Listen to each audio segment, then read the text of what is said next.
outside the Ice Hogs line, and now Olivier and Gabriel are going to go. This was precipitated. They were having a conversation last media break. Olivier and Gabriel, the circle in the Ice Hog zone, far side. Olivier's landed 3 rights. So there's a 4th one, a 5th one. That's a good shot there from Olivier. Gabriel coming back with a couple of left jabs, but not landing the big haymaker. Olivier's landed another one. Gabriel's coming back. Boy, the blood is everywhere in Gabriel's face mask. That is full of red. Gabriel's mask is full of red. Olivier comes back with a left. Gabriel's helmet pops off. What a tilt here between Olivier and Gabriel. Olivier's going to need a new sweater. They're still swinging. Finally, Gabriel down to a knee. The linesman will step in. We haven't seen one like that in a long, long, long time. And Olivier is letting every fan in the building know what happened. Curtis Gabriel's going to need some stitches and some...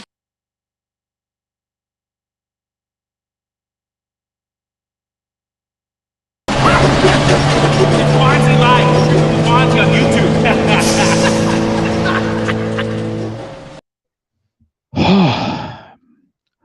You're going to have to excuse me for a second. My head is absolutely reeling. Literally 30 seconds ago, I just got word that fellow here in town that was disturbed, fucked up. I've met him a few times. I didn't understand how dark or fucked up he was. He's killed himself. Pissed off a lot of people in his town over the last few days, ran up bar tabs all over the place, got in fights, got his ass absolutely kicked 2 nights ago. And now he's dead. Just killed himself in his apartment. I don't really know him, but I met him and I've had conversations with him just on Sunday. I talked to him and he was fucked. He was fucking wasted. And I was like, dude, how can I help? Like, and I've helped people like this before here. This town can swallow people up. I don't know. I don't feel guilty. I'm not going to swallow this one super hard, but it just kind of rattled me because I tried to help the guy on Sunday. And now he's dead.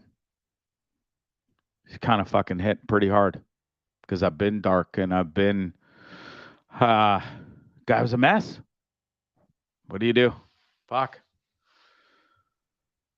You know, people suffer. I just did a full podcast with Army Chris about how soldiers, just people, it doesn't matter if you're a soldier, ex-soldier, civilian, people live tough lives. We talked about depression and all the craziness and madness that we all go through and live in this life.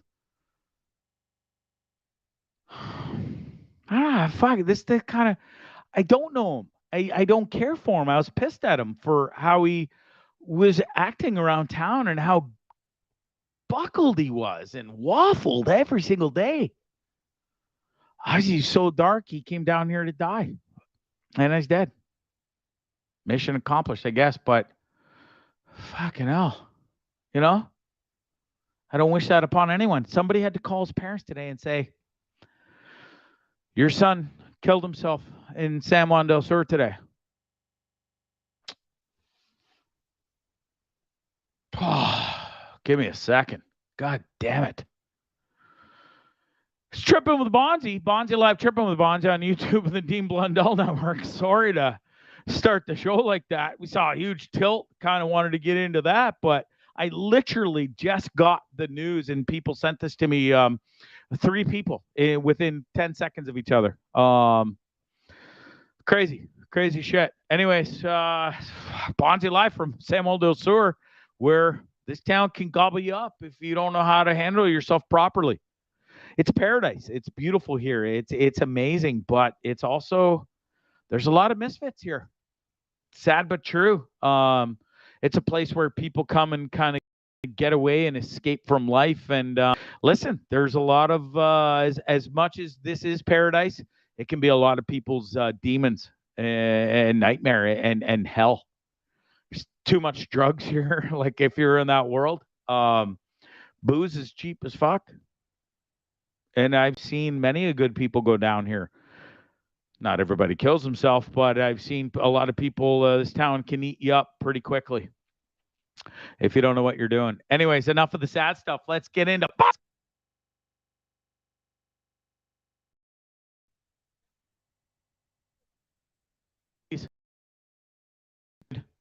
and Glassy, you keep pointing at your mic. Was I dead or? Yeah, your mic died, but it's okay. You're back now. So. Oh, it's bad. Okay, yeah. Nope. Maybe because I slammed the table. My microphone gets upset with me.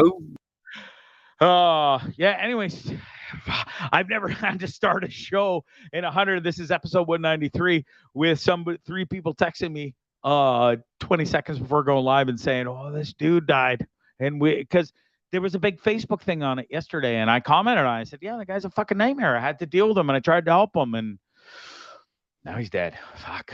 Show's brought to you by The Hip, San Juan del Sur. Such an amazing bar. Make sure you go there. Check it out. Amazing food specials every day. $5 food specials. You can fill your belly. $1 rum, $1 beer, $1 tequila. Go get it. Best Caesars in town, hands down. And they got a brand new menu coming out. I was with the owners today, this afternoon. They helped me out with a couple of things I needed help with. And they're working on a new menu. You're going to love it if you're in the area. And if you come down here, listen, the bar's not going anywhere. It's the Hip Bar. Amazing atmosphere, 3 TVs, all the sports you can imagine, amazing food, hot chicks there all the time, and the bartenders are cool too. Go check it out. Show is also brought to you by Shakespeare's Fine Dining, Hamilton, Ontario, Canada it is. They have the best surf and turf you'll ever have.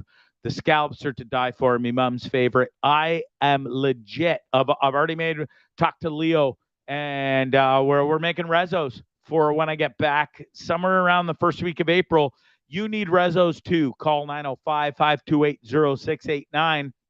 www.shakespeares.ca. Make reservations. You can also buy gift cards on there. And if you do get the rezos and you're there with your lovely lady or your fella, buy them some gift cards. Guaranteed. If you do both in the same night, you're getting some buds or messes. Show's also brought to you by Scramble Clothing, scramblewithak.com. I'm rocking it right there. Yes, I am. I absolutely love this clothing company. You will too. Go check them out. It's www.scramblewithak.com. They got amazing wares, hoodies, t-shirts, men's, children's, women's. Get your lady something nice, fellas. Don't be such cheap cunts, you fucks.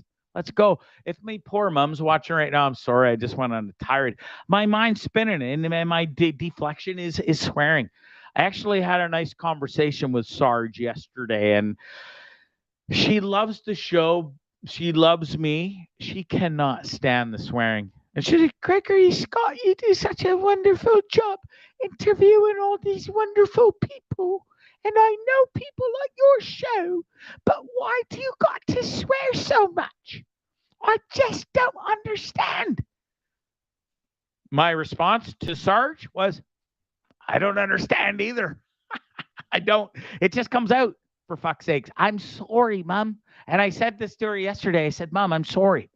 It's not going to make or break my show whether I swear or I don't swear. I'm sorry you don't like it, and you have to turn it off." And she should probably turn it off if she's watching for what I got to say coming up in a few minutes. So I'll tease it. No, I won't. Just stick around for a few minutes. Speaking of sticking around, we got an amazing guest tonight. It's Jake Pickles. He owns the Sun King here in San Juan del Sur. It's a fine dining restaurant. It's right at the port. It's right on the ocean. The food, the wine, the service, it's all top shelf. That's coming up shortly. All right. I did all the sponsorship stuff, blah, blah, blah. Scramble Clothing, go check them out for sure. Hundo P, they got some amazing stuff. What else? Oh, coming up this this week, Friday, we have, I can't remember next, but we got some amazing guests coming up. And not only that, we're at episode 190. So Bongo Bob's coming up. As I said, I just secured another new guest today. She's amazing. Her there's Bongo. I love that guy. Going to see him play tomorrow night, actually live. It's St. Patty's Day tomorrow. Get some green beer into you. Get the festivities going. Maybe you'll get to bang a hot little leprechaun or why did he say it? Leprechauна? Is that the female version? What do you call a female leprechaun? You ever think of that before? Me neither, till just now when I said it. Anyways, figure it out. I'd like to bang me a female leprechauна, if you will. Sorry, Mom. Anyways, it's St. Paddy's Day tomorrow. Going to see the Intruders at Isabella's right on the beach. It's going to be awesome time. Also, like I said, we got this amazing girl. Her name is Kiki Ray. She's from Canada. She's been down here for a hot minute now. Down in no, that's not her. That was Jesus, bud. We're coming up to him in a second. We'll get to Jesus. I met Jesus the other night. I can't even remember if I showed this already or talked about it, but it kind of came back in the flashbacks of doing photos today. And whether I did or didn't, there's always somebody new watching, and I legit met Jesus. So we'll talk about that in a minute. But Kiki Ray coming up next week. She's a wellness coach. She's a motivator. She's what do you call it? Manifesting fucking gurus. It's a thing. And some people are like, oh, this manifesting bullshit sounds like a religion and stuff.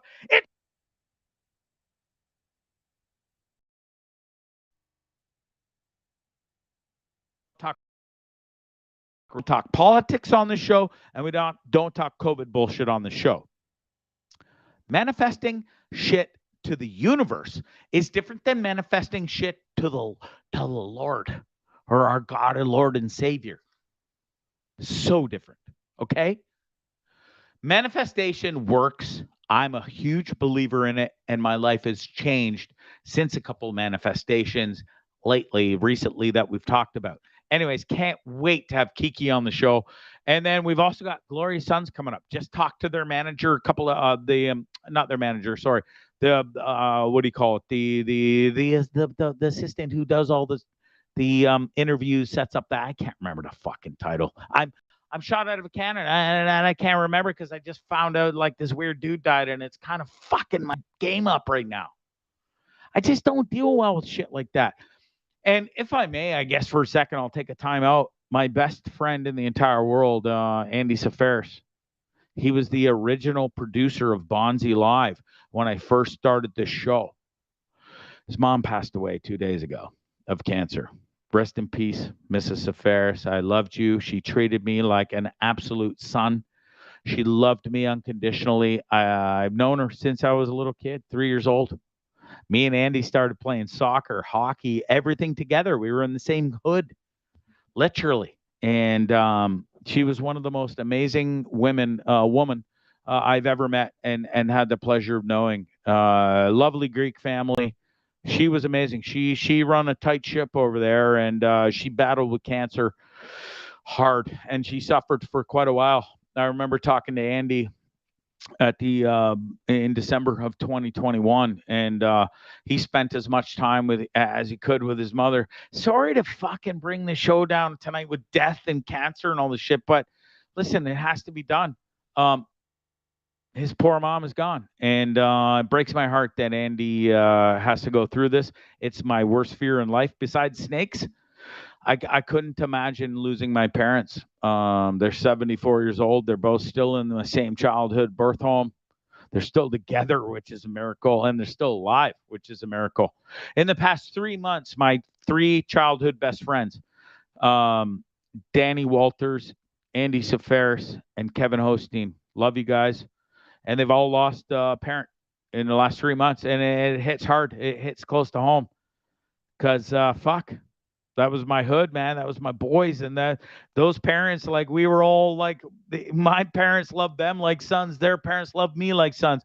It breaks my heart to see all these friends that were near and dear to my heart lose loved ones. And I've been pretty blessed in life. And I know I'm kind of off track here. I'm not even fucking looking at my Coles notes.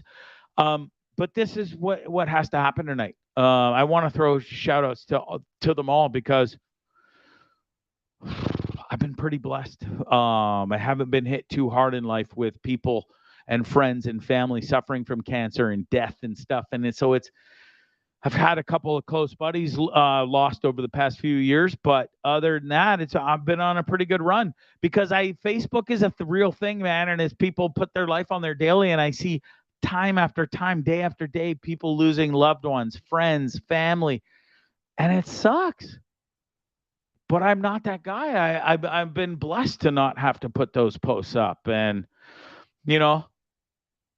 so it hits close to home here with so many of us. I know Wade's watching and Doe and everybody. We've all had those friends that have cancer or suffering through cancer or have died because of certain situations. And fuck, man, it sucks. Death sucks. We're born to die. It should be easier, but it's not. It's not. And I'm terrified of death. Dean isn't, and I've been talking with Dean about this on and off for about 2 years now. Dean is not terrified of death, and I kudos to him for that. I'm terrified of death. I'm terrified to die. I don't want to. I want to be here forever. I want to see my kids succeed. I want to see my kids succeed. I want to see my parents live to 150 because I'm not ready for them to die. I'm totally off the rails, but this needed to happen. This whole show changed five seconds before I went live. And I'm sorry for this, but I want to turn the show around and make it positive, but I had to say that and get it off my chest and throw some kudos out to my boys who've lost their family members. I love all y'all. I loved your parents that you lost. And God damn it, Mom and Dad, Sarge, please live forever. That's all I got to say. Okay. This morning, what a day old Bondzarelli had.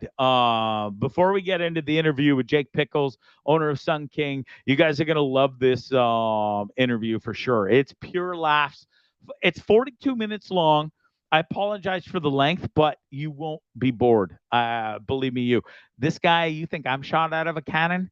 This guy loves a microphone and a camera, and he performed fully on point. So before I get to that, I just wanted to say today, what a day. I woke up this morning, so I've been battling with, been suffering from a parasite I picked up a few days ago, and my belly has not been well. Multiple trips to the bathroom, just bloating. I feel like I'm 9 months pregnant. And so I've been onto medication the past few days, have not eaten anything besides fruit for 3 days now, including today. But for some reason, Stupido here thought it would be an amazing idea to go and run 4 kilometers on the beach this morning. I did it. Almost stepped on a venomous snake that could have taken my life. This motherfucker is so venomous.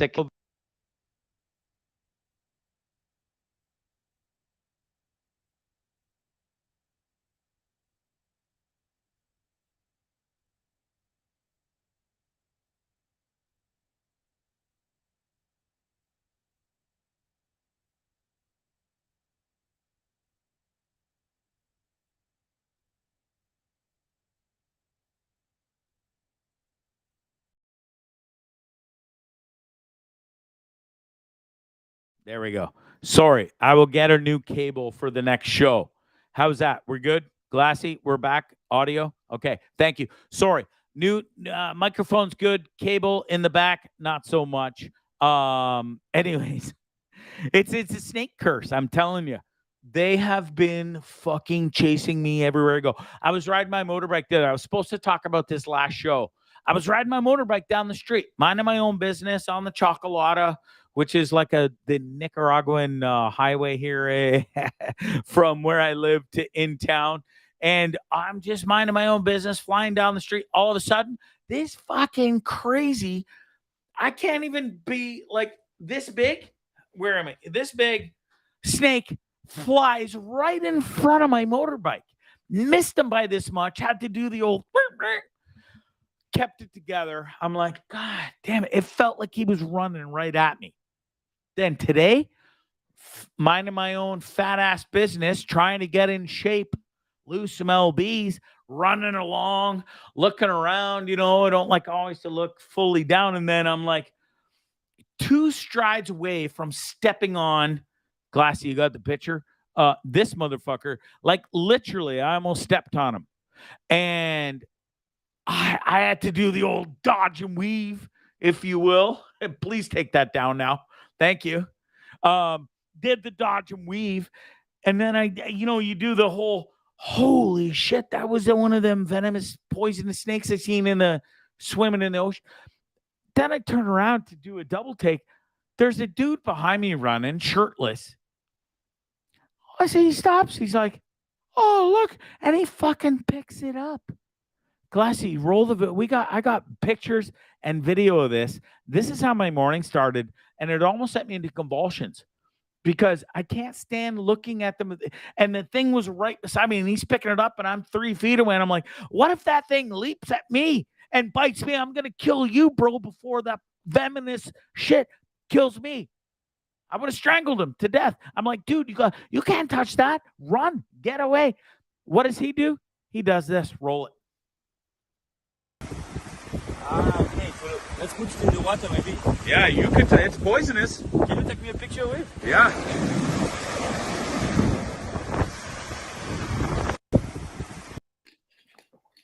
That guy's insane. I told him, I said, dude, you have no idea how venomous that thing is. If it fucking just leaps at you and gets one little nick, your life's over.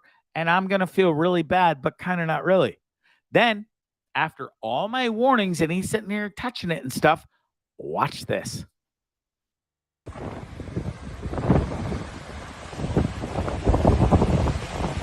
This guy is absolutely goddamn bonkers.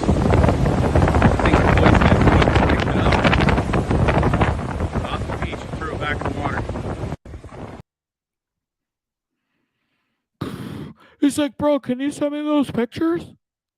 I'm like, yeah. You're lucky to be alive, but yeah, I'll send you the pictures and the videos. And he was so thrilled. Now, in my brain, that guy's an absolute complete moron. But he's also an absolute complete hero to me with cojones the size of fucking Texas, because my ass was absolutely terrified. I had chills. I had shakes. I was like, no, dude, don't even do it. Don't even. And when he picked it up, I was freaking. I was like filming like this so that I couldn't see it because I couldn't deal. I literally just saw the snake running at me. Anyways, good on. His name's Gabriel. Nice to meet you, Gabriel. You're crazy. So then that happens, right? So my fat ass is running down the beach after the snake thing. I get another kilometer or so down the beach, and I don't have photos or videos of this part of the story because it happened so fast. And I have my phone in my hand because I got the tunes in, and when I don't like running with the phone in your pocket and the phone bouncing up and down in your running shorts. So I hold it in my hand, but I'm running. All of a sudden, I look up and I see this beach dog. He is bulleting towards me like right full tilt. Oh, look at this bald-headed fat fuck. And he's like, foam, foam, foam. He's this far away from me. And I see him like, holy fuck, I'm going to get eaten. And he's got one eye. I see one eye's gone. And his other eye is like wide open. He's literally this far away from me. It looks like he's going to, and he just does one of these. Nope. This far away from me. I legit thought I was going to get eaten. Now, the reason why I was panicked, because I've had friends on this beach that listen, there's street dogs here. There's a plethora of them. Some, very few are aggressive. I guess this guy was just, he wasn't aggressive. He was just having a fun old time, but I didn't know. When you see a dog, all of a sudden you have 3 seconds and it's like one Mississippi, and you see this fucker coming at you full tilt with one eye like this, and he's just, and like his mouth's open because he's like smiling, but all I see was teeth gonna kill me. And then he just fucking darts off. And then when I'm like, oh, Hail Mary, motherfucker. I'm not even religious, but Jesus was right there staring at me. I'm like, thank you, Jesus. Statue. Then the motherfucker starts running beside me like it was a game. And that's all he was doing, but God damn it. What a morning. So my fat ass turns around after the bay I'm in here is in a horseshoe. I come back And I'm on my way back, and I'm 2.5K in. All of a sudden, body shuts down. It's just like, fuck you, Bondzee. We're dealing with this parasite. I do not feel good. I haven't eaten food in 3 days. And my body's like, I've been a runner for my whole life, and I've never, ever, ever, and I was proud of this until today. I've never had to stop running if I was running as a workout. I've never, ever had to stop until today. I had to stop. My body shut down. It was like, fuck you. My calves, my shin muscles, my sides, my heart, my brain was just like, nope, we done, bro. There is no more running. So the last from 2.6 kilometers, I think, is where I shut down. And I still went for 2 more kilometers. Did 4. A lot of it was like running, walking off and on. Well, when I started to stretch after that madness, my body shut down even more. I went into cramps. My fingers were going all weird. The tingly. I got so dizzy. There was legit. I thought I was going to pass out. And so I went across the street where I go every morning to get my fresh coconut and drink the juice and then eat the coconut. I was terrified. I thought I was going to pass out. So this happened. Glassy, roll it. This is the video of Bondzee trying to pull himself together without passing out on the beach. Oh, man. That was the toughest 4K I've ever done. Almost passed out after stretching. Just super dizzy. Had to come and get a coconut water. Now I'm eating some coconuts sitting down because I'm struggling. Whew. I was struggling. So right when I'm filming that, my best bro here, Ty, and I'll get to him in a minute because his brand new grand opening tonight after building the second floor, and we'll show that in a second.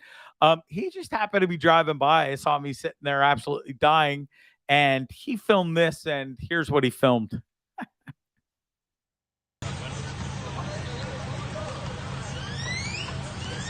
What is he thinking about? Oh, something's on his phone. It might be a new Tinder match. Is it? Oh, looking sideways. Is it a Tinder match or is it a selfie? Oh, it's a selfie. Oh no. He's explaining some bullshit about bread. Oh no, that's coconuts. He looks good. He looks happy. Oh, that's a big bite. Do-no, do-no, do-no. Bondzee, Bondzee, Bondzee! There he is! Holy shit. Fuck. So embarrassed. I'm a fat fuck, and I'm done. I'm tired of looking and feeling that way, and I'm on a mission. But god damn it, did today ever wallop me in the throat and in the ass. It took me about 3 hours to fully recover from that. I had to go get some sugar. Went and had a couple coffees, which I'm not sure was the best idea ever either. But listen, I'm not giving up, lest you think I'm not going running 4 more fucking K or even more tomorrow.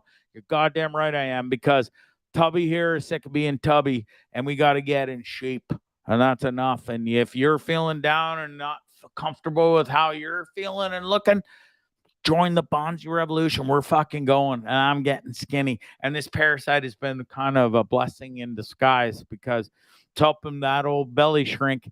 And I'm on a mission for sure. No more pints. Strictly rum on the rocks only, or water. And the electrolytes. There's an electrolyte drink here. I love it. It's so delicious.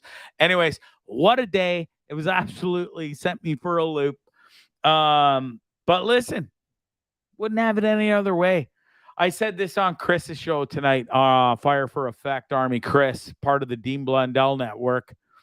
If you ain't trying hard and you ain't taking care of yourself and you ain't doing your best for you and you only, you're going to fail. You got to want it. You got to need it. You got to want it more than ever. And more than ever, I want it. So let's go. All right. Enough of my fat ass and my shenanigans today. What else do we got before I get to this? So yeah, I do have this parasite going on. The medicine has helped Oh, so here's I'll roll into this before we get into Jake Pickles interview. So I'm on this medicine, 2 medicines. One's for the parasite. One's for I've got this what they call an upper intestine inflammation thing going on. It happens down here. Anyways, the pills that I'm on. People out there, you take vitamins and your pee gets a little yellow and stuff because of the vitamins and stuff, and that's a good thing. And you drink more water, you flush it out. I'm on this crazy medicina for the parasite right now. This parasite pill, you could literally, and now I've taken vitamins and I've pissed yellow. Yes, you could see from outer space right now my piss. So I was like, at first, I was like, oh, this is almost like too much. It's like, is there something wrong with me and odd? And maybe I should go see a doctor. And I was like, no, it's just a medicina. And then I had some self-love today. Not going to lie. I had a whole fucking little jerk off session, and my love juice, my cum, was completely fucking bright yellow, and it kind of scared me when it came out. I was like, I look like Big Bird shooting fucking loads all over my belly this morning. I'm like, good Lord, Bondzee, is it? I almost drove to the hospital and said, excuse me, my sperm is completely dark yellow and I look like Big Bird. Way too much of a no, it's not. It's completely Bondzee. You should be shocked right now that I'm telling this story. No, it wasn't brown. I did not shit my pants all over the floor, but it literally looked like Big Bird shot a load out of his cock. My jizz was as yellow as my piss. You could have seen him from outer space. So here's an even funnier story. I worked all day after I got home from the beach and did some stuff and prepared for the show. And then it's a kind of habit of mine. I ride into town and I'll go have some supper or a couple of drinks, watch sunset, and I finish up writing the show. And my Coles notes. So my computer is open and this lovely lady, she's my ex-neighbor from where I lived before. She lived the floor below me. And I just said, blow me. She came and sat down, not introduced herself, said, hey, is it okay if I sit with you? I'd love to have a drink before you continue on your thing. And she saw my screen and she's like, self-love with glowing cum? That's an interesting little tidbit. And I was just like, oh my God, I can't believe you just read that. Listen, anyways, I didn't even know I had a shot with Zooey. My ex, but below the low floor below me, she's a little older and stuff, but she wants the Bondzee love. She does. She literally told me tonight. And we're going to meet up tomorrow. We'll see what happens. I don't even know where the show's going now tonight. Well, I just talked about my glowing cum that you could see from outer space and my 65-year-old neighbor that I said I would have sexual relations with. This show is completely off the rails. So why don't you want to talk about off the rails? Watch this interview. Folks, this guy, I love him to death. I had the pleasure of meeting him the first week I was here. We sat down, we did this interview at his restaurant. It's right on the ocean. It's right at the port. If you're on a cruise ship and you come here, if you're living here, or if you come here to visit, you need to go to Sun King Restaurant and meet my friend Jake Pickles. Without further ado, let's roll this. All right, it's Bondzee Live on Trippin With Bondzee on YouTube and the Dean Blundell Network. Today, I sit with one of the owners of the Sun King Bar, located right here in San Juan del Sur at the port. It's an amazing spot. Please welcome to the show, Jake Pickles. Pickle! My man. The show is brought to you by Scramble Clothing, www.scrambleclothing.com. Make sure you go there. They got tons of great clothing, hats, socks, hoodies, you name it. Men, women, children, go get it. Great underwear, by the way. All right, my man, Jake, you've been in the restaurant industry for 27 years, I believe you told me. What'd you start when you were 12? What I'd like to say is within that industry, the hospitality industry. The hospitality industry contains so many different devices, different parts, different things that just kind of make things thrive. So I was a DJ for a long time. I ran a bunch of clubs, ran a bunch of parties, in New Jersey, New York. So through my family, they were very, very kind of high key into hospitality. The thing that I love, and in the long run, whether or not it's a restaurant, whether or not it's a club, whether or not anything, is that in the long run, somebody's smiling. At the end of the night, they're going to remember that they were smiling with us and that we brought that smile to their face. Amazing. So you're not doing this alone. He's not only your business partner and your chef, but he's also your best friend. Tell me about that. And a pain in my ass. So Larry. Where you at? Shout out to Larry. Larry Wynn. So Larry and I have been friends since the jump. They got me out of the club industry. Okay. They put me into the scene and got me into the hospitality industry, which I got to give a shout out to Tom King for doing that, who is one of my best friends that I met when I first moved to New Orleans, and told me that I needed to get out of the club world and move into the restaurant world. So when I first went to the restaurant world, it was the AVN Awards. And the AVN Awards is the Adult Video Network. Adult Video Network, yeah. So he took... Pervert. Yeah, well, we'll get into that a little later. Yes, I am a pervert, but we'll get into that. But, it was one of those things that he took my hand and guided me through. Yes, I knew proper, just ways to do table, proper ways to eat, proper etiquette is is very important to me and important to my family. When you dine, you dine. There's no phones. There's no books, no phones, no iPads, no tablets, anything. Yeah. It's you pay attention to people that are dining with you because you have 2 hours to sit and enjoy the people that you're with and create something. So that's what this man taught me. Born and raised in Jersey. Tell us about that. Jersey Shore. Is that where you got started in the whole industry, the bar industry, restaurant industry? Not at all. Okay. So my best friend Shiomap got me involved into skateboarding. From skateboarding, we evolved into the nightclub scene. From the nightclub scene, we moved to New York. From New York, we moved just all around everywhere and started killing it. When Jerry Garcia died, a lot of my friends came off a Dead tour and decided that they wanted to be part of everything that we were doing in the club scene. And not allowed to say that online, but these kids did very well, and I learned from them as well. And so my grandmother took me out of the East Coast and brought me to New Orleans. From New Orleans, I bumped into a kid, as I said, Tom King, and then he introduced me to a guy named Larry.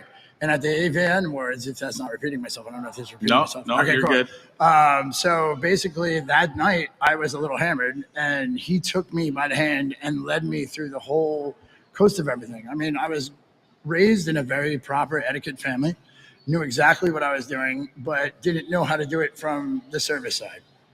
So he taught me, and his family was very, very Vietnamese influenced and very hardcore in the New Orleans scene of food. And that's pretty much who got me started.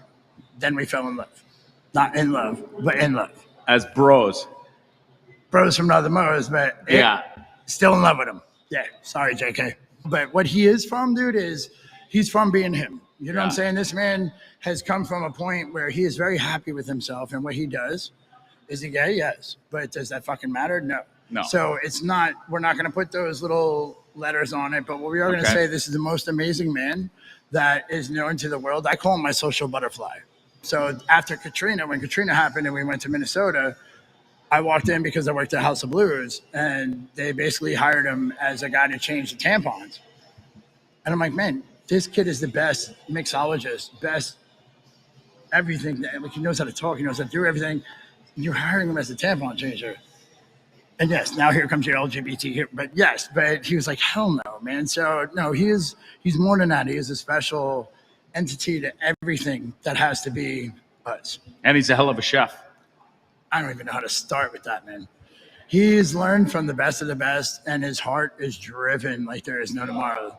There is kind of a story that I can tell about that, but I'm not going to because it's just not appropriate. But his mentor, Chef Cynthia Vuccian, was one and most hardest working women, and denied the fact because of the way that men and women have their thing going on. But he learned from one of the greatest ladies and has seriously brought it through, and everything that he does and everything that he moves He cares, and having somebody who cares is more important than somebody who knows everything they can. How did you guys come up with so you get into the restaurant industry down in New Orleans? See, New Orleans really became home for you. You love it down there. I know your passion for New Orleans Saints and just the town in general and everything it has to offer, from the food to the music. I got to know that. You're the New Orleans Saints logo, the fleur de lis is in your logo. Can I just say one thing real quick? Right behind me too is two amazing pictures by Frenchie, who is one of the most amazing painters who's known to New Orleans as well. But what happened was I dove into it and got to deal with some of the coolest people who really don't give a shit what you think of them. They really just care about their technique, about their style, about their art. So it's kind of one of the biggest things to me was like Kung Fu. So you find your style, you find your way to train, you train, and you become the best at it. You certainly have. Your chef is, who comes up with the idea to mix the French Cajun cuisine and to the Vietnamese style, which Larry is Vietnamese, so we should throw that out there. Yeah, we're going to throw that out there, but nobody's come up with this. It is now a new thing. Now, not a new thing. I'm sorry, please, because we just talked about this the other day when I was sitting with him by the pool. It's not a new thing. So the thing is the Vietnamese were brought into Louisiana, during the war. And a lot of them came there. They were given the ability to stay, and his family was one of them. Thank God, because he has created me. But the whole thing and the homage to, we'll get into it, I'm sure, Louis the 14th, but it's French, Cajun, Creole. So now a lot of people that are in New Orleans are learning how important Cajun and Vietnam and Cajun are to each other. Like they're hand in hand, and it also goes hand in hand with where I am now in Nicaragua. We're all on the same kind of level of where we are on the equators and the levels of where we are in what's that called? Latitude and longitude. Yeah. So we still can grow the same stuff. We still can do the same things. Yeah. And, everything coming in is what he's teaching me. And when I brought this offer to him to come out here with me, he was like, yeah, because it matches up to everything. So we have the same sun, the same air, the same everything, man. So it's all hand in hand because they're so close, which is the same thing as like the Cajun food. Cajun food is like gumbo. Gumbo is just a mixture of everything that has New Orleans and Louisiana has to offer, whether it be alligator, whether it be nutra, whether it be anything. We can bring anything into the bowl as long as you have the three components, the Trinity. How many restaurants did you own back in New Orleans and really get your feet wet over the years and stuff? Was there a lot, and was it it was a lot of work? Yeah, I would imagine. Owning wise, no. I come from a very that's for other stories. I've never owned anything. I have ran a shitload. I've done a lot with a lot of people, and I've been involved in the creation and the steps. Larry more so than myself. I was more of the guy that's hit it and run and have a lot of fun. And he's really the guy that put his time in for other people, which is what builds up to where we became. And it's like, he worked so hard for other people to create their idea. I've worked so hard for other people to create their idea. And now we're having the chance to do this, man. So it was just like, you know what? Nobody would take us seriously till we hit 40. Right. And I knew that for a fact. So that's what we said. And finally we have the chance. And this guy is just really showing and proving and putting himself back out there. And it's amazing to watch. That's really cool. So how did you find out about San Juan del Sur and present this to Larry? Like, this is it's a hidden gem of a little town. It's a small fishing, surf, yoga kind of touristy town. It does get the cruise ships coming in here, but sometimes it's hit and miss. How did you find it? That I have to give props to my sister for. Okay. I'm not naming her, but I will say that she did a lot of work. We were supposed to go to Costa Rica. Checked into Costa Rica, did a lot of work into that, thought that it was going to be worth it. But then she found this place. And I know I'm not supposed to say, sorry for that, Allie, looking at you. But the thing is, we found a spot that was so beautiful. And my father used to come in the 80s to Nicaragua and Monimbo to whatever was happening. Was happening there. I said, well, yeah. I don't want to know. Me neither. Actually, me neither. But the thing is that he came here a lot. And so my sister, when she mentioned Nicaragua, I said yes, because, with the COVID happening and me being stuck in Minnesota, don't know if you've ever been there. I love Minnesota. I'm so sorry. Shout out to Minnesota. I'm from Toronto, so we're on the same Shout out to Toronto. level. Yeah, there we go. It's cold as hell. And it was, and during COVID where everybody is locked in and you don't really know anybody, I miss my friends. So like this painting right up here, I decided to get my friends together during COVID in New Orleans and went out there and saw them. And it's just the camaraderie of people. And then my sister said, we're buying a place in Nicaragua. We never saw it. We saw it in pictures. We jumped on it. And my sister's kind of like, if I don't agree with her, she'll hit me with a bat. So I shut up and I sounds like a really special relationship you have with her. Oh, it's a super special. I'll tell you what, super special. I got to wear a helmet when I'm around her. Holy. But I mean, it was one of those things. We saw this and then she showed me a bunch of pictures and we moved into Palermo. And this waterfront it looks like the Venetian Islands. Like it's beautiful, man. The boats, the people, and it took a while to get used to. You really got a fantastic spot here. As I look around, we're looking at mountains. We're looking right at the ocean. We're right at the fishing port. The third largest Jesus. Yeah, Jesus is right in the background. He's always watching, mister. So which is, by the way, no. By the way, dude, I'm sorry. Another story too. We'll hold that for mine. But my sister said, look, Mom, I told you I'd have Jesus watching you all the time. And now she put a statue in front of my goddamn house that I wake up to and see looking at me like. Right? Yeah. Every day. He's always watching down on this town. It really is a beautiful spot you got here is what I'm getting. You can see all the fishing boats that the locals use. They're called pangas. The cruise ship, when they are here, you must be looking forward to that happening again soon or no? I mean, God, not really? Man, I really hope I don't get in trouble for this. The thing is, I really love what we have going on here. Yeah. What I am looking forward to is people recognizing what dining is again. Dining is very important to me, and I think that's the breath of fresh air that Larry and I are going to bring to this place. Dining is, I mean, as I said before, you have 2 hours, maybe more, hopefully. So when I see when I see a kid on a phone and he's having dinner with his father and they're enjoying themselves, whatever, but they're not because the kid is sitting here like, and the dad hasn't seen him in forever. No, I want to tell them the same way my grandmother told me, hey, enjoy each other. There's time to enjoy, man. Like, everybody's on their phone and everybody's so digital and everybody's so into their shit now that they don't take a second to step back and breathe and enjoy the moments that we have, which would be a glass of wine, which would be our PD. Fine food we got sitting in front of us too. It would be so much, man. It's just that the passion, and this is really coming through because this is dead serious. The passion of what we do and what we are giving and what we want people to receive. We're not looking to make money. We don't give a shit. We've done this and we've made money and we've done it very well for a lot of other people. We want to do it for ourselves because we're getting old and our body is starting to fucking fall apart. So what we're doing is trying to figure out how to teach this to people that should learn and be able to travel anywhere with this. They can go on any boat. They can go to any country after we're done with them, teaching them proper serving, teaching them everything. Shout out to Tony Tocco for being an asshole to me, but I love you. But he taught me proper serving.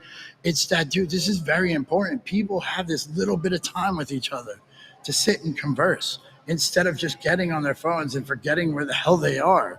And that's it. Makes sense. And I love the philosophy. Shout out to it was your nana or grandma that brought that. Yeah.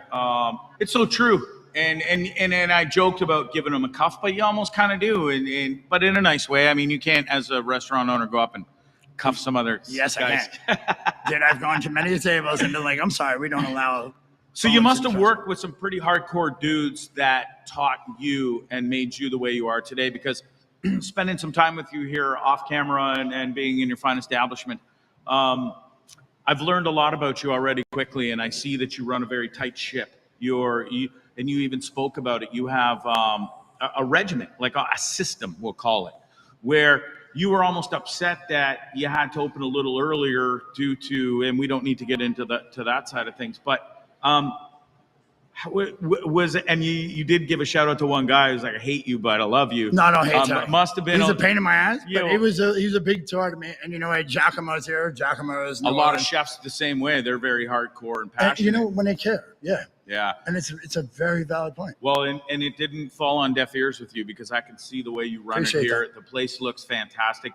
It is a fine dining restaurant. It's a mixture of French, Cajun, Vietnamese cuisine, amazing fine wine list. And I was lucky enough, the first day I met you, you were super kind enough to share a fine bottle of wine. It was a 2012 wine from Spain. That's what I was trying to say. It's right here, actually.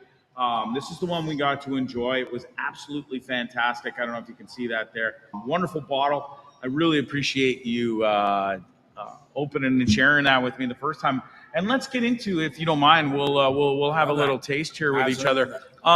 I got to ask you, with the fine menu that you do have and serve here, was there a lot of thought on not so much the menu side, but with the food that you created is what I'm trying to say. Does it go really well with the wines that you carry here?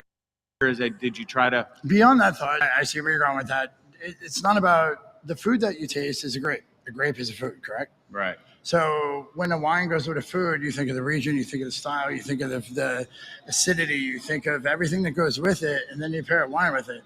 Unfortunately, you and I are drinking a wine that should be decanted a long time ago, bro. Yeah. But for the sake of the show, word. For the sake of the show. For the sake of the show. Well, cheers, man. I appreciate you taking the time to do this. We're far from over, but cheers to you and what you've done here. And I know you're just getting going. Cheers. Clinky drink. Salud. That's a nice wine right there, my friend. The wines, how extensive is it? Hard to get good wine here? Did we have to export a lot of it down because it is a developing country here and they don't have? Well, I'll let you explain it. How did you go through For it? anybody that knows me, please get at me. All you guys in New Orleans, all my distributors, please get at me. Whoever sees this, it is extremely hard. I'm kind of I gotta stop saying I'm too. Sorry, Ali. The thing is it's not as open to distribution. I'm still learning myself. I can't even get half the stuff I need done correctly and on time. But it's the excitement of when we bring this to this country. It's the excitement of when we give them a chance to actually taste what New Orleans, to taste what France, to taste what anybody, Rome, and anybody who has the chance to have this beautiful moment. It's awesome. Yeah. Is it hard getting?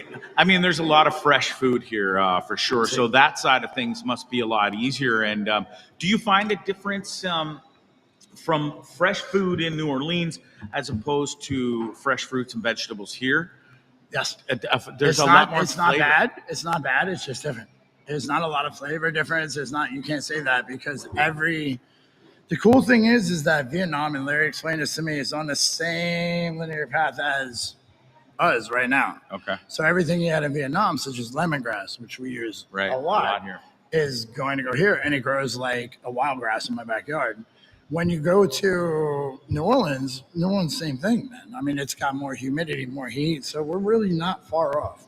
And so it all just goes into the same bucket. Yeah. Going back to the wine thing for a minute, and like you said, it's really hard to export and import things here. But it has gotten a lot better over the last couple of years. And there's, our friend over here at Dockside, we'll give him a shout out. Jared and Ed. Jared, love that guy and his wife. He's really into the import-export business, so I'm sure he could definitely help you out as well. Jared has been helping me, and I've got to give a shout out to Ed too. They are great people, and next door to Josh is an amazing man too at 20s. The thing is an address and the delivery service. So it's a little tough. Yeah, it's a little tough. For those who don't know, there's no addresses or street names, numbers here. It's just, wait. By the way, I just found out that's not true. They really do have them, but it's on a very old map. I didn't know this. I didn't either. I really didn't know that. But it still doesn't mean a delivery. So if anybody wants to make money, open a mailbox out here. But so no, it is tough. It is something that we have to deal with, but they work with it. We're learning. Speaking of learning, you learned to be or became a level 1 sommelier. I knew I was going to blow that word. Something all you got to do is pay for. Larry has made it to 3rd level. I went and got mine I smoked a lot. P.S. a lot of things that I can't taste that he Taste tastes. as well as Larry. But, to each their own, man. I mean, it's a blue cheese and it satisfies you. And I eat a beef, so I'm like, hell no. And I have an allergy to very hot peppers. So there are videos all over. Y'all can see me eating hot peppers. But it's just one of those things I'm allergic to. But to each their own, man. So you're always going to find something different. You always find something. You have to pair it with the region that you got it from. Gotcha. Makes a lot of sense. And so you learn about the pairing, you learn about the taste and what's in it and stuff. What's the difference between a level 1 and a level? How high does it go? Is it level 4? I think. No, level 4 is you're going to master. Okay. So you're 1, 2, 3 master. Will Larry go for the master? I hope not. I really hope not, because if his head gets any bigger, bro, I swear to God, I'm gonna pop it with. I love watching him walk around here. Dude. He's got that special Larry swagger. If anybody knows Larry, if anybody knows watching this, they absolutely know, dude. I mean, yeah, he's unique, man. Check out our website; you'll see some pictures of him. Yeah, very unique for sure. And maybe when this airs, we'll put up some pictures as well when we're talking about him here and stuff. I'll get you to share them with me. I'll be in trouble for that. Explain the menu to me. Okay. What are some of your bangers on there? What are some of your favorites? I know it. No, I don't love it all. No? No, and that's the thing that I was saying about people with their own taste. Sure. Because there's a lot of things I don't, and a lot of things I do. But the thing is that he is more open than pho. We do a lot more than pho. His pho is incredible. It's traditional. It's untouchable. From chicken to beef, and now we have a vegetarian because But the thing is, he's really good at what he does. And when you take pride in I can't even tell you, after a month and a half of being open, how well this staff that we've had, who's never even had a chance to introduce themselves to what he is that teaching. Kind of world, yeah. To what he's teaching. I mean, man, they picked it up. And it's so crazy. Our staff is incredible, and they really took it on. And, Nicaragua has welcomed and blessed us. And, my neighborhood has blessed us. The girls' day out or whatever, the game days. This is just such a great community, man. It is a great credit to the country, what you just said. The Nicas really work hard here. They're so willing to learn, not only the language, we help them, and then they, on the flip side, they help us learn some Spanish, because mine still sucks. We're a work in progress, both of us here. Duolingo. Yeah. Duolingo. And then get a really good friend who knows Spanish and English here, or at least a good portion of English, and they can really help you. That's how I've been, doing it, and it's been great. But they really are open to learning here and being a part of this, and it's cool that you found some really good people to help you with this beautiful restaurant. And so, when is the grand opening? What do we got coming up for that? I know. It's a loaded question. It is a loaded question. I'd like to throw some love to this guy named Theo from Australia that has actually given me a lot of time and love and heart. Amanda, who is his roommate, who's also been fantastic. They've helped me through setting up all my POS and all the computer stuff. There's not a certain time we're going to open. We were forced to open a little early, so we're going to do it our way. Now that we're forced to open, we are open. Yeah. And when it comes, it comes. And I mean, so we're going to introduce a whole new style of love to a whole new country and take care of family like they've never been taken care of. And that's just the way we do it in New Orleans. That's the way we do it back home. So that's the way we're doing it here.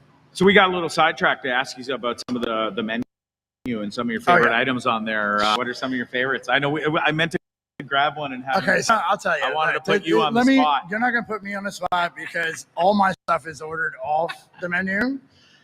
Because I'm a very picky and obnoxious eater, and my chef knows how to cook for me. Just like me. But I will say that we do have a banh mi that is out of this world. A banh mi? Banh mi, which is going to be a very traditional Vietnamese sandwich. Okay. He does it with pork, he does it with beef, and now he's doing a veggie. Also does chicken. And then there's our pho, which he does with beef, chicken, and veggie. Three different kinds of broth. There's a very large for vegetarian food out here. Yeah. I don't know if it has anything to do with all the little skinny white girl surfers that are out there. And yogis and stuff. Oh, and yoga. Shout out to the yogis that are outside sitting there watching right now. But it's really hard to reach every demographic. But, when I see that dude and know that he's just walking in and doing his thing, man. Here comes Larry. Oh God, let's try to get him online. Okay, no, he brought his dog. Forget it. So the thing is he really cares, and we went out of our way to start finding somebody who could actually grow our stuff, which is a shout out to Hope. I can't. Oh my God, she runs a restaurant that is run by people who are deaf, and it's Cafe Nika. If I may think right, if I'm wrong, I promise I will fix this. But it's Cafe Nika, run by people who are deaf. And she runs this huge garden, does all this beautiful work, and cares so much, man. And it's a beautiful part of the city. So it's just, when you ask me what is, chicken roti. Chicken roti. Chicken roti. Nice. Will we be able to get that on the menu here? Because you said you were off. It's on the menu. Yeah, okay. That's on the menu. That was the only reason why I hired him. Okay. If he didn't have that. All right. Well, I'm going to have me some chicken roti. You were nice enough to bring me some spring rolls here.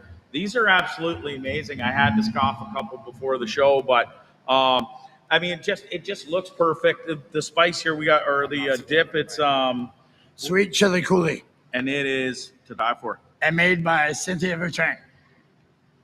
Local here in town? Love you, Cynthia. No. Okay.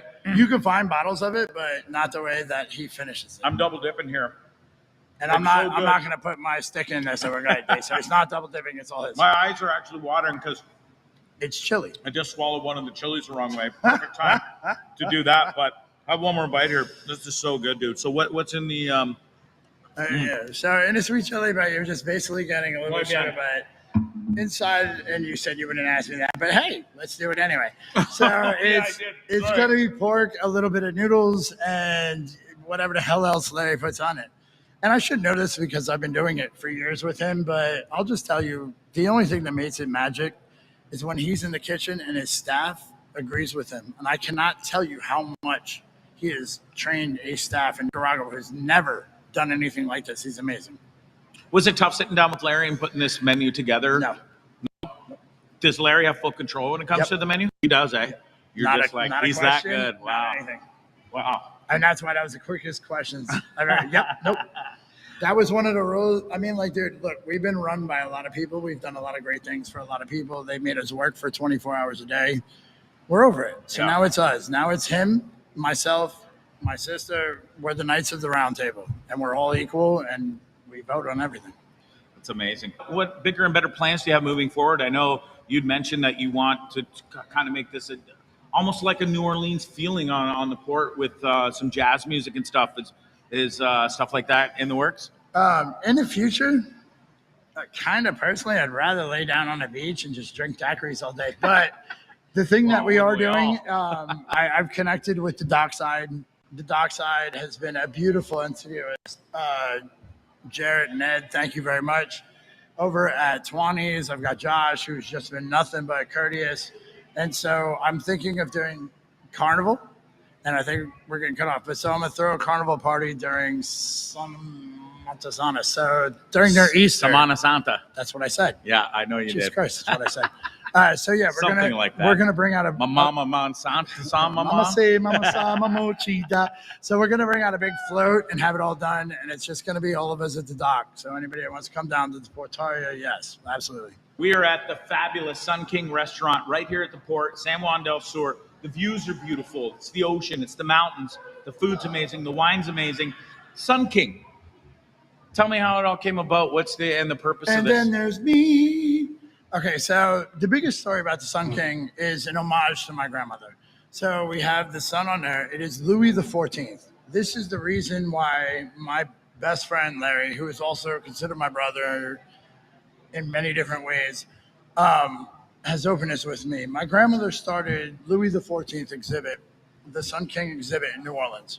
It was based off of Louis XIV, obviously, because I just said that. But what he did was bring a lot of gold and a lot of sun and a lot of shine and a lot of love to a lot of people in the South Louisiana when they were coming in. Now, not the Louisiana Purchase, but still went in. And so my grandmother started this thing at the Cabildo called the Sun King exhibit.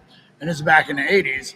And it went on forever, and she became the head of the New Orleans Art Council for 36 years. Mary Ann Cohn, absolutely beautiful woman, absolutely amazing. Started a lot of stuff for New Orleans, but this was her main thing. So I thought this would be her homage. When I created this and when I made all our shirts and all of our artwork and everything that's put towards her, our first party that we did here, I walked into the restaurant and I was throwing a New Year's Eve party. A butterfly, and no shit, I got pictures of this, flew in, landed on my nose, sat there for half an hour. Everybody took pictures, then sat on my arm for half an hour. That's when I realized it wasn't her. She told me never do a brick and mortar. So it's just one of those things that this woman cared a lot about what she did. She cared about the sunshine. She cared about the love. She cared about the way people think about each other. And that's what we're coming into Nicaragua to do. We're coming to change the way that everybody feels they're not as strong and able to do what everybody else does. And that's why I'm teaching my staff the way they are, because I want them to be able to go into other places. I want them to be able to go into other things. I want to give them that golden rule and that golden love to bring it. So that's why we are the Sun King. So amazing, and I love it. We got the Buddha with your New Orleans symbol there, of course, big homage to that. And then you got the panda bear, literally right out of the Kung Fu Panda, and he's got his, the knife and the spoon. And just simple. I love the logo and stuff. It's simple. It's SK, Sun King. It's an amazing restaurant. We don't want to do anything dynamic. We don't do anything loud. But, the Buddha is an homage to my father, who we always call Buddha. I was a DJ for a long time, and I was called Little Buddha. But it throws the spirit of New Orleans in it with the fleur-de-lis. And then there's Larry, who just became this big-bellied little Asian guy. And he's sitting in the kitchen. We're staring at Larry right now. We are staring at Larry. Hi, Larry. What up, Larry? Larry. So, woo-woo. But that is him, man. And he is just that caring spirit that will teach anybody anything. And we will move on. And we will prosper. But we will teach everything we know to these people that care with us, man. And these people, meaning it could be in New Jersey, it could be in Russia, it could be all right, we're going to stay in Russia. It could be anywhere right now, sorry. Yeah, we don't want to talk about Russia. We're not going there right now. Good thing. But you know what, dude? It's a blessing to be in this country, and a blessing to be able to have the people that work with me, and a blessing to sit with you and enjoy. And Theo, thanks for everything. Yeah, big shout out to Theo, who's over here. Theo. He's doing all the producing and filming in the back. If he brought the right plugs. Listen, it really is a special spot here that you've gotten set up. I wish you nothing but the best. Before I let you go, I got to talk to you about just moving down here. Yeah, you've come here before. Your sister introduced you to this place. Was it terrifying to come here and uproot from New Orleans to a third world developing country? I wouldn't call it a third world because the development here is so fast. I think it is development. It's a developmental It's so fast. country. But I mean, like the way the water goes out in a way that, maybe I'm lucky because of the house we picked and that, won't get into that. But this town is developing so fast. The people here are developing so fast. Yeah. The changes and the progression of everything was like, oh, I did that before, but you didn't do it right. So that's kind of my shout out to everybody who told me that I can't do it. There you go. But the problem is this place needs more respect. It is great. It's fantastic. Get out here. And I think it's coming. Like you said, this town, even from me coming here, since 2017, I have seen so much new infrastructure between roads, new buildings, water lines. Even the electrical and the water situation is better here. The power doesn't go out as much. The water doesn't go off as much. And then it's because power goes out. It goes out here. I know it's already gone out on this show once. My producer saved me. Big shout out to Glassy for that. Glassy. But it does. It goes out here from time to time, and the water goes off. Not on the daily, but unless you're lucky enough to have a backup water system, it's a thing here. The water goes out. It might be 10, 12 hours. You might not see water. You think you're going to have a shower that morning? No, you're not. But everybody comes together, man. And they do, and people have backup systems. And every household here has one of them big 5-gallon jugs of water for situations where, if you need to brush your teeth or, flush your toilet with it. If you just took a big old 5 gallon? 5 gallon? Yeah. Is that what those things are? The big jugs? Man, I'm way over 5 gallon, bro.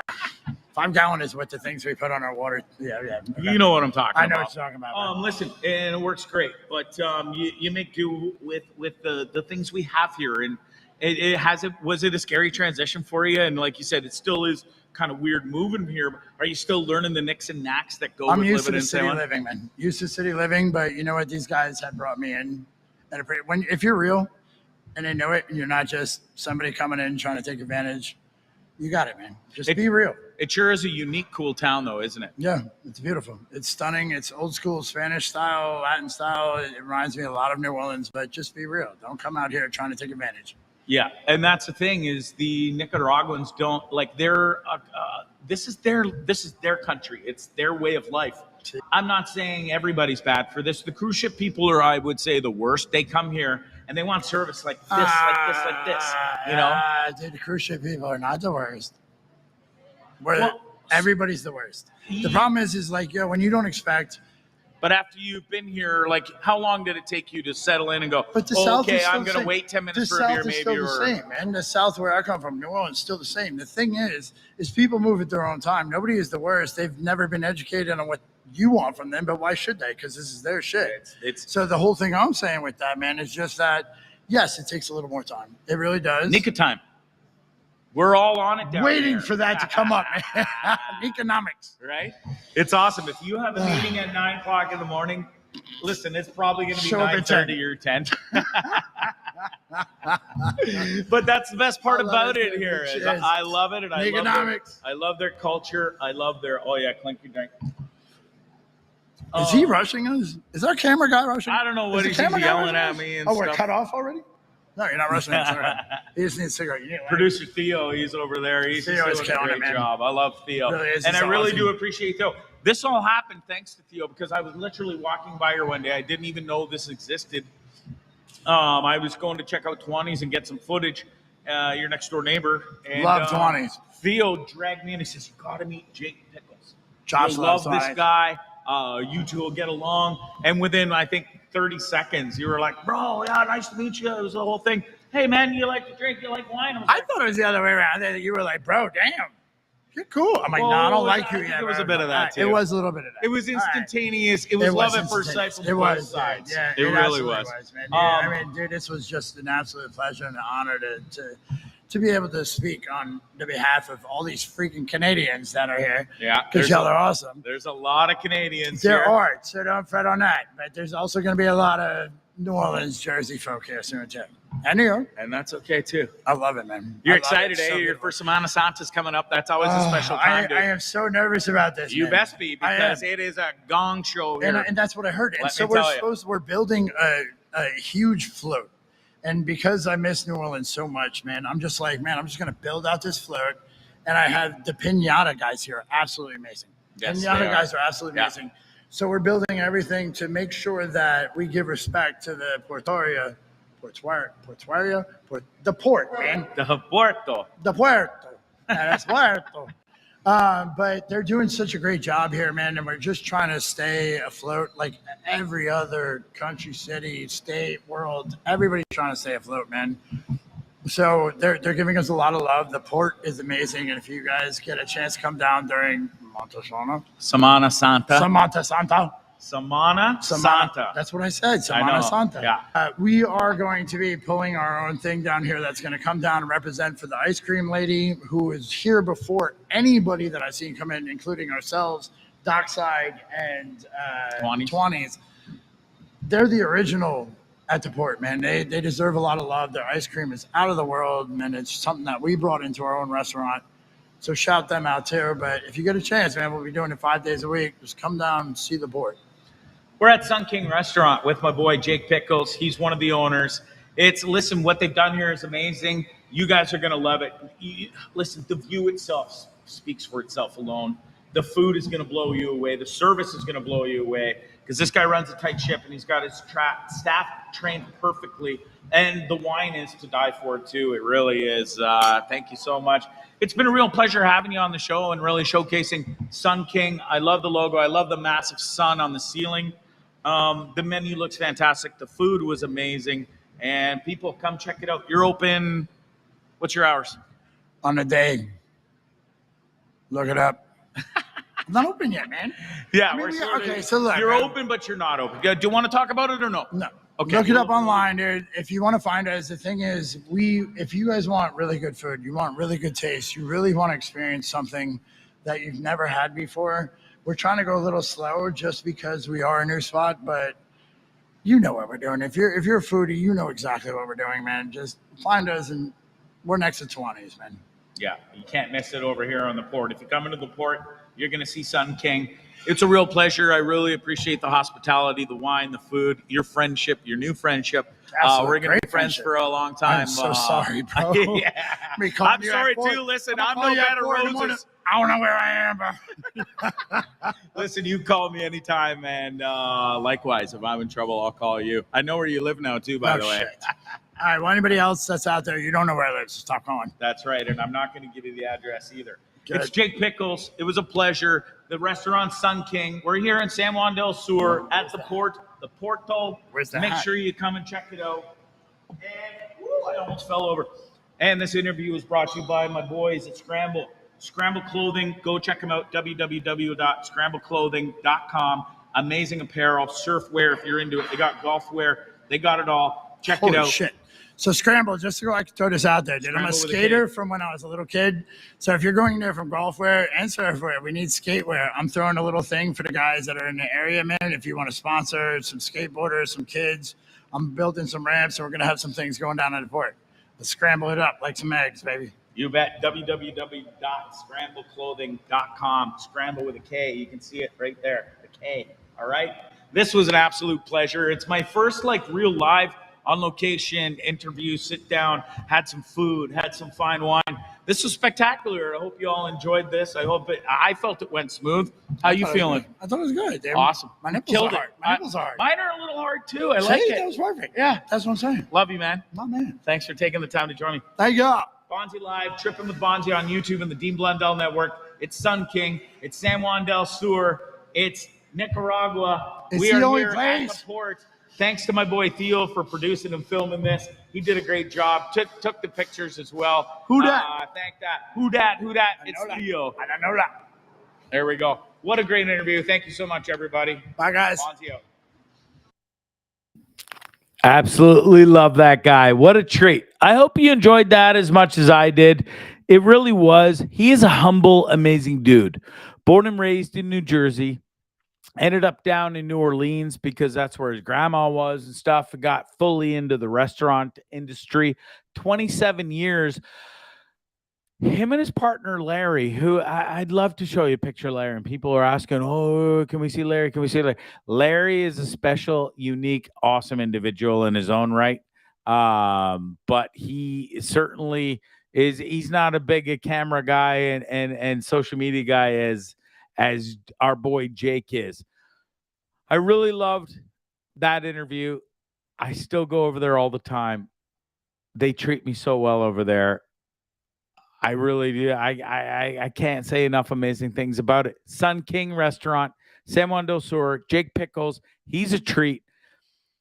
I really want to get to New Orleans one day too, and just soak in that whole vibe. Anyways, love that guy. He's gonna love that interview. I know he gave me so much kudos for it. So it's amazing.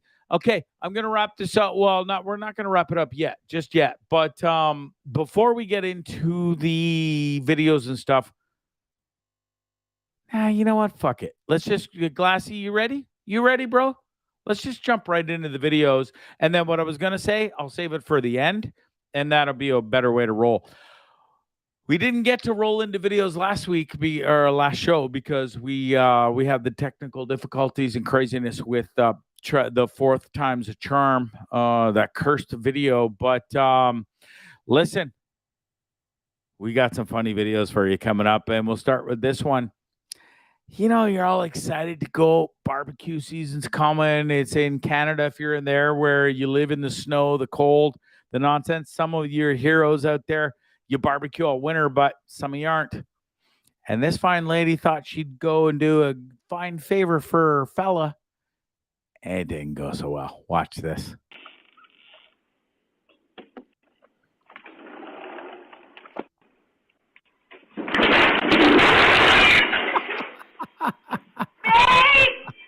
Babe!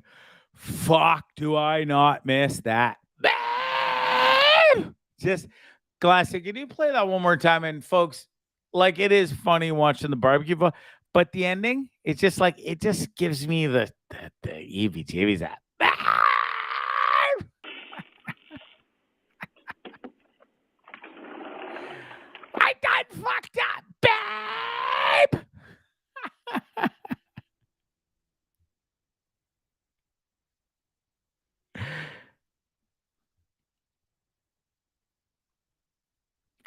my boy Glassy's frozen. Uh-oh.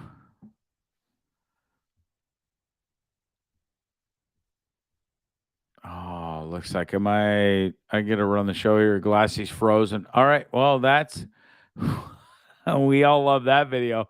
Coming up. Well, because I can't see when he's back and stuff. So why don't we go to roll through some pictures here? My mom, old Sarge, will never forgive me for showing this, but bless her little heart. How hot is me mom back in the day? That's before she had me. She was working as a secretary. I don't even remember the spot it was labeled as, but that's old Sarge, folks.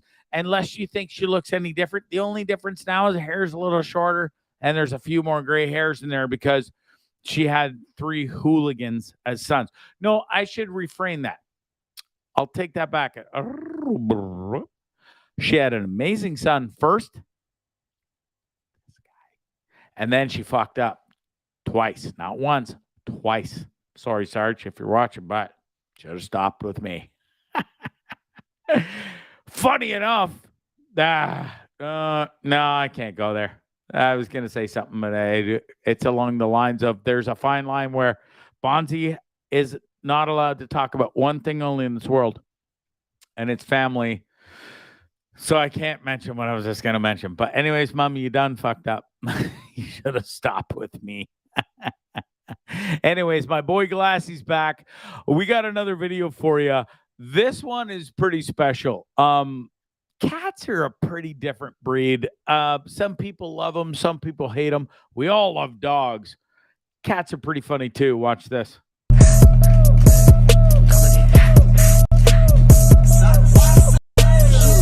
Sweet boobs. Cat number 2. Yep, no problemo. I got this. Yeah, coming in hot, maniac, just like the fajita. Complete disaster. Funny enough, I don't know what it is about redheads. It's my whole entire life. My best friend with Danny Walters, I mentioned him earlier. His poor mom just passed away not too long ago. But Danny was one of the most funniest fuckers I've ever met in my whole life. And redhead, crazy as shit. And a complete train wreck, just like that fucking ginger redheaded cat was. I love that video. It makes me laugh every time. Glassy, what do we got next? Now, folks, listen. I'm pretty adventurous in my life, and I've done some pretty insane things that would make me poor mom's heart skip a beat. People question some of the crazy stuff I've done in my life. I haven't done something this stupid in my entire life. They all think it's great, and she slithers down this hole, and it's a little long, but roll with it and stick with it because I simply can't wrap my head around this, and you'll never see, even though I do some crazy shit, you'll never catch me doing this.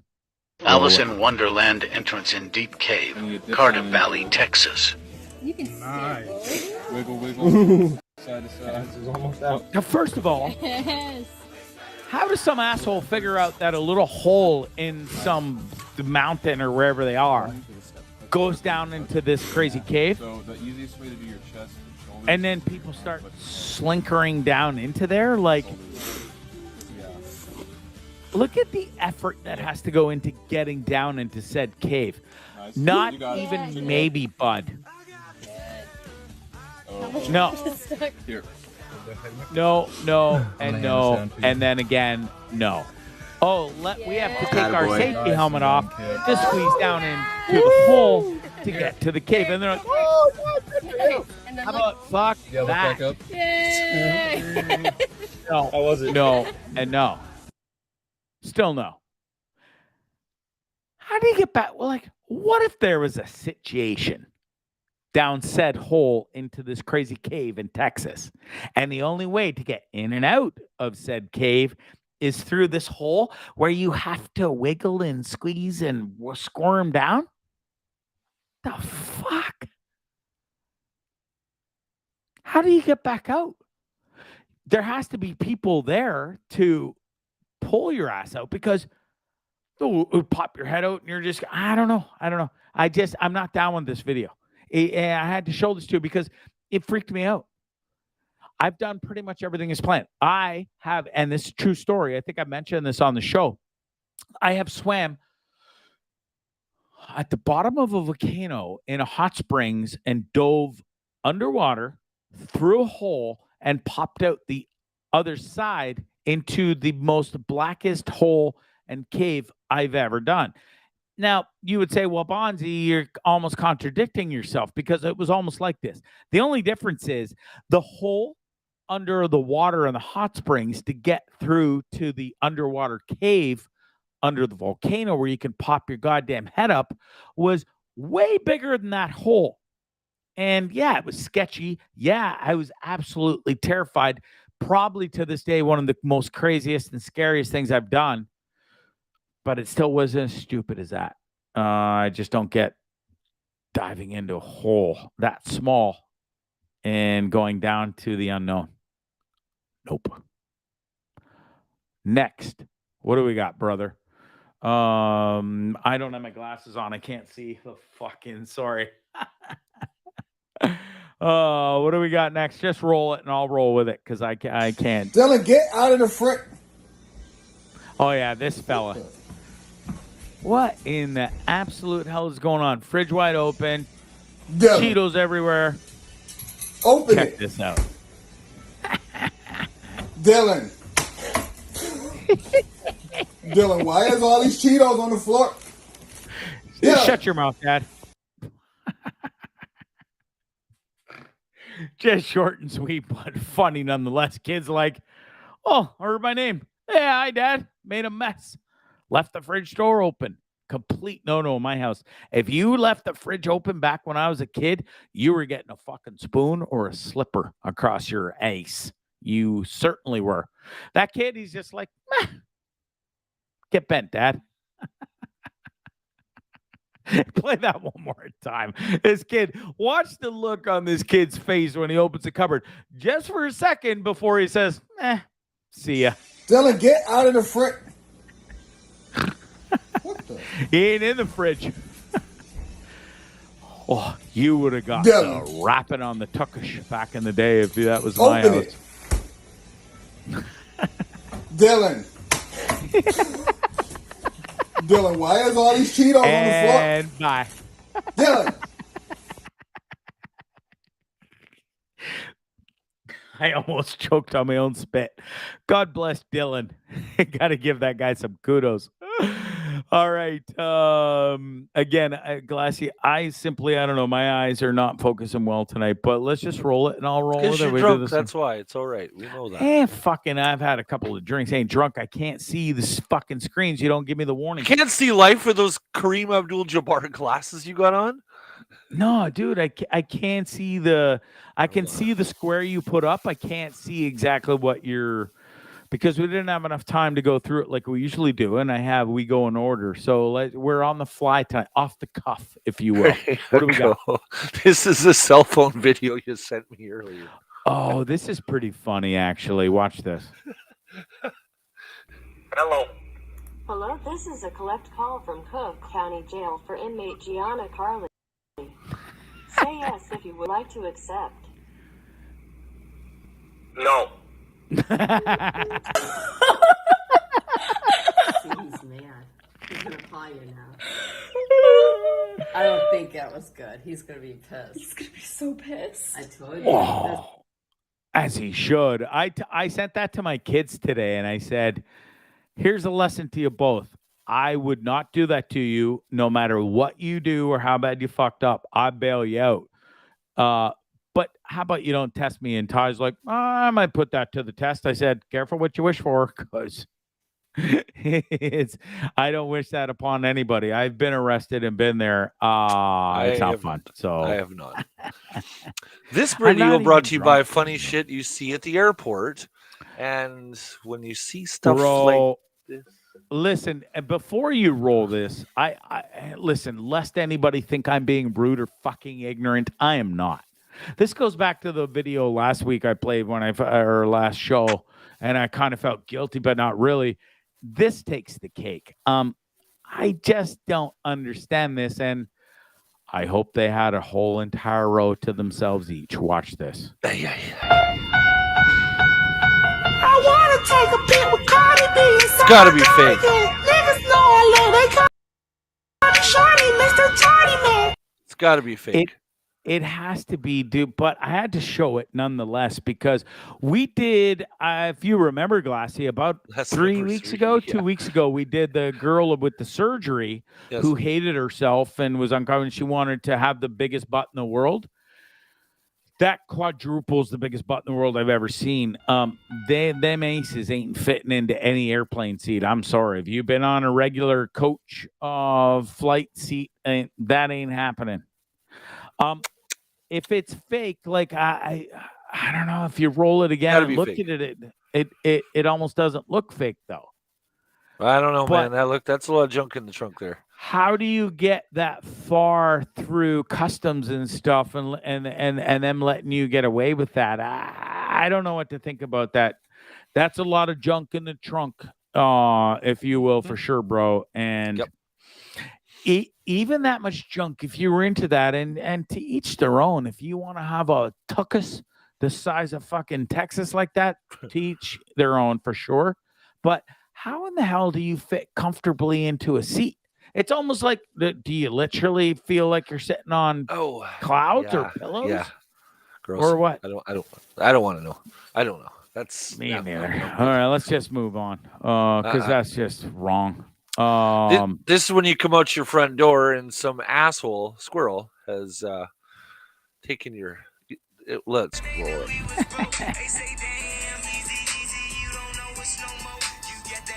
Bro. Skip the dishes. Literally. Special delivery by the squirrel. Bro. I like that one. It's pretty funny. Kel B says they were wearing their clothes in their booties because, listen, that didn't look like no clothes stuffed in there. That actually looked, maybe it is fake, but, dude, can you play it one more time? It just, something wrong about this. Can you pause it, too, during when they kind of shake their, right there. Pause it. Now, I don't know. I don't know. The pink pants maybe looks like there's something stuffed down there. It almost looks like they're legit as balloons in their tuchus.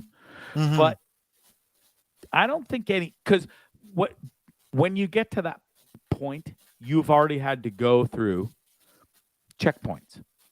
Yes. No, I don't know if how much you've traveled lately, Glassy, but these motherfuckers ain't down with you playing pranks on the way in and stuff, social content for the social media and stuff. Be damned. I don't know, man. I don't know either, man.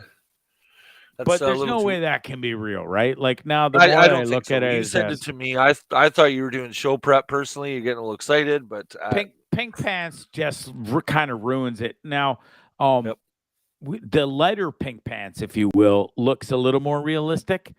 The other one that's just too bubbly. If you know what I mean. Like that's bubbly. Yeah.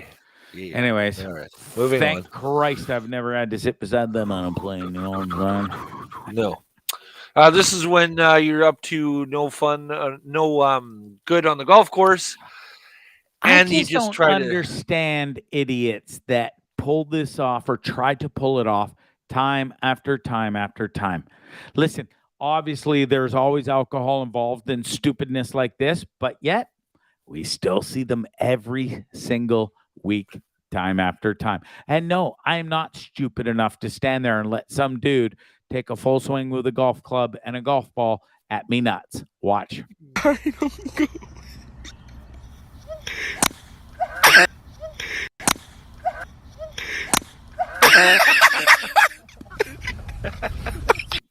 It is never, listen, I've played a million rounds of golf since 4 years old. Not once ever have I been that stupid. And believe me, I've been absolutely gunnered on golf courses before in my time. That has never happened, and nor will it ever. No, this was cool. This was from the Players Championship this past weekend. I'm going to crank it up. That was some tournament. That very much was. Listen The wind, to this. yeah, everything was crazy. Watch. Yeah. Isn't that wild?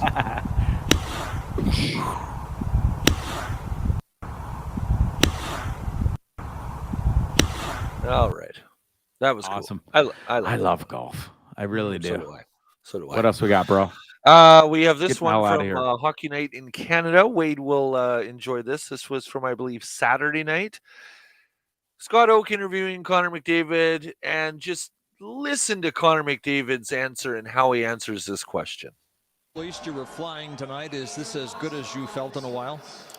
Yeah, I had my stuff tonight. I felt pretty good. It was a big game for the team, and I thought our whole team played well. Meeks out, we were solid. First goal that you scored tonight, it was Victor Hedman you Here went it is. around. He's one of the best defensemen in the game. The message here seems to be you don't care who the defenseman is.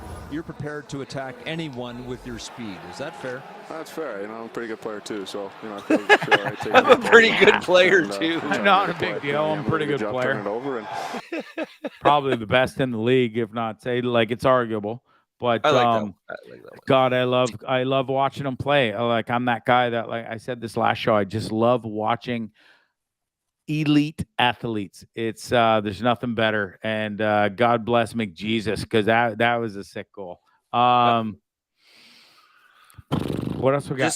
This is why you need to go for a jog, because you can't get your pants on because of certain little buttons. Yeah, now listen, folks, we've all been in this situation. Now, maybe not everybody. Some of you skinny motherfuckers out there that don't have metabolism problems and can eat whatever the hell you want and you don't gain a pound, get bent. I hate you.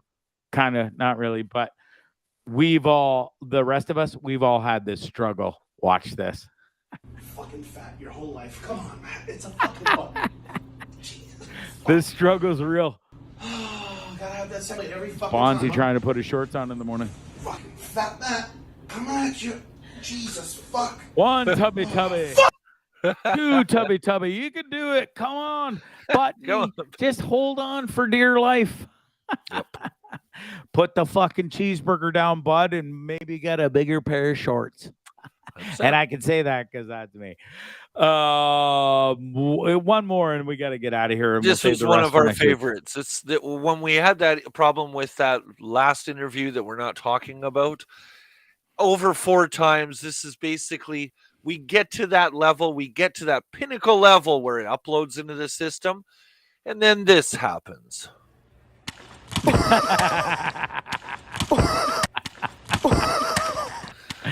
Yeah, brought to you by 1-800-DENTIST. Me and Glassy the last few shows trying to sort out our technical difficulties, and it's how I feel. It's just like, hope that motherfucker had a solid dental plan, because them chiclets is gone, and he's gonna need some serious dental work, because God, play it one more time. His face hit that pavement so hard, bro.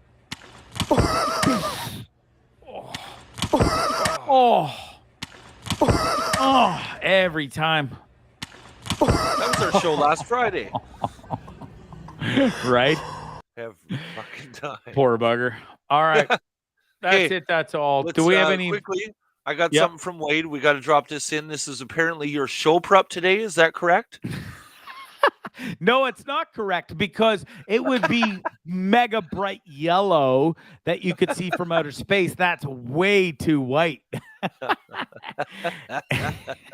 And listen, I haven't been eating a lot of celery and stuff lately, so my loads aren't as big as they should be. So. All right. I'm up. Thanks for. By the way, quickly. You're back. Say a prayer for Dad. Dad's in surgery, just coming out. Apparently, they found on his body scan a tumor on his T2 vertebrae, and they figure if they can go in, maybe pull it out or lessen it, then he can have mobility back in his leg. So pray for that. See what happens. Godspeed for that, brother. For 100%. sure.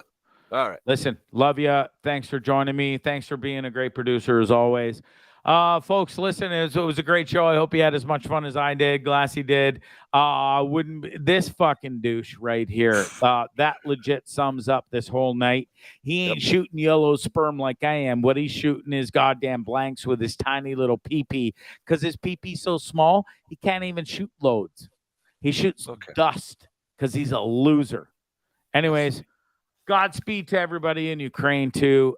You can definitely get the I love how you roll from me teasing tearing a strip off Putin to a shameless plug for my t-shirts, Trippin With Bondzee t-shirts, but hey, it's what you do. It's why I don't pay you. But you can definitely get some Bondzee swag. These are available in San Juan del Sur right now, $15 American. I'll be home in a few weeks, and you can get them for $20 Canadian. It is, and I'll be bringing a bunch home with me. So I've got at least 30 that are coming home with me that people have already ordered. Can't wait to ship them out to you. Be patient, please, and thank you. And if you're listening now and you haven't ordered one yet or sent me a request, please send that, and we'll definitely get you a shirt for sure. Also, show number 200 coming up. What should we do? I have a couple of guys who say we should blow something up with Tannerite. That's just my 2 cents. But if you got something, drop us a line on all the socials and throw in a suggestion. We'll figure something out that's probably next week or the week after, I guess. Well, listen. Well, here's the thing. Bondzee's leaving here soon, but because I'm going home, and I was going to talk about this before we played the videos. I was supposed to take off to the Corn Islands here on the East Coast, of Nicaragua, in the middle of nowhere in the ocean. I had the pleasure of going there in 2017, but I was supposed to go there with a couple of amazing friends coming up beginning of April, and then I was going to round up my trip. Well, they extended the dates. Unfortunately, I wasn't able to make that happen. But now, because I sat here and thought about it, I can't go with them, but I have to be out of the home I'm staying at a few days before the beginning of April so that they can get it ready for the new people coming in. When I get back to Canada, it's on. It's 2 full-time jobs for 6 months straight, plus his podcast, plus Dean's. I need to go away for about 4 or 5 days, shut the computer down, no voice work, no shows, no nothing, and I'm going to do that. I'm taking off to the Corn Islands. Bondzee's going to go on a little vacation, and that's coming up at the end of the month. Can't wait. We're going to get some amazing content over there on Corn Islands. Google it if you don't know what about it at all. I will show some pictures and videos next show about it. It's stunning. I can't wait to go there. Thanks for joining me. That's it. That's all. It's Bondzee Live, Trippin With Bondzee, YouTube, Dean Blundell Network. Make sure you go check out that network. It's an amazing podcast, amazing blogs every day. Find me on all the social media, and please hit subscribe, like, show me some love. On YouTube, we're almost there at the 4,000 hour mark of watched hours. So love you all for that. Thanks to everybody that watched the show. Thanks so much to Jake Pickles, Sun King. If you're in San Juan or you're coming, make sure you go to the port. Get yourself some fine dining, some fine wine, some great food, amazing service. Huge shout out to Jake Pickles. Thank you so much. Larry, love you too, bud. That's it. That's all. No snakes in Corn Islands, I don't think. But I am going to go. It's the only time I go in the ocean is because over there it's crystal clear water. And I'm going to snorkel with sharks. Sharks with no teeth, though. So it's way better. Can't wait to show you some stuff from that. We're going there. Bondzee's going to shut it down for a few days at the end of the month. We'll get there. We're not there yet. 200th episode is coming up for sure. We'll do something special for sure. Stick around for that. Show's brought to you by The Hip. San Juan del Sur, $5 food specials every day. $1 rum, $1 beer, $1 tequila. Amazing atmosphere, 3 TVs, all the sports you can imagine, best Caesars in the world, hot bartenders, hot guests all the time, amazing atmosphere. Go check it out. Oh, and I'd be remiss if I didn't. I'm going to jump in here for a second. My boy, Ty Wad, it's his grand new reopening tonight, not grand opening, reopening. He put a second floor on his bar right across the street from the Hip Bar. Ty's one of my best friends here. He's an amazing businessman. There it is right there. And then Glassy, I think we got one more video to roll because I watched my boys trying. This was the finishing touches before they open back up tonight. And this is where I'm going for dinner as soon as I wrap the show up and to show my support and then roll this video.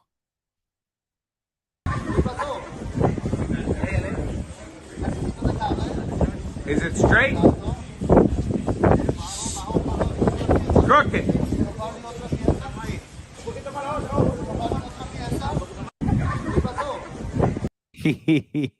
He was so angry. He's like, because he was so stressed today. It's opening day again and trying to get that sign straight. And everybody's watching on the street. And then he got loudmouth, foul-mouth, bald-headed, fucking Google-looking eyes, Gaglianos. And anyways, God bless him. All the best to you with your new bar or the new floor in your bar. Can't wait to see you tonight. Peace and love. That's it. That's all. It's Bondzee Live, Trippin With Bondzee, YouTube, Dean Blundell Network. Oh, and show's also brought to you. I got two more. Sorry. Shakespeare's Fine Dining, Hamilton, Ontario. Go there. Steak's the best. Chef's the best. He's been cooking for 53 years. Make a reservation, please. 905-526-0689. Open Wednesdays to Saturdays. Go check it out. Open for lunch on Fridays, 12 till 2. That's enough. That's it. That's all. ScrambleClothing.com. Go check them out. Scramble with a K. Rocking the shirt tonight. They got clothes for everybody. Male, female, the kids, surfwear, beachwear, golfwear. Go hit them up. That's it. That's all. Peace and love. I'm out of here. Bye.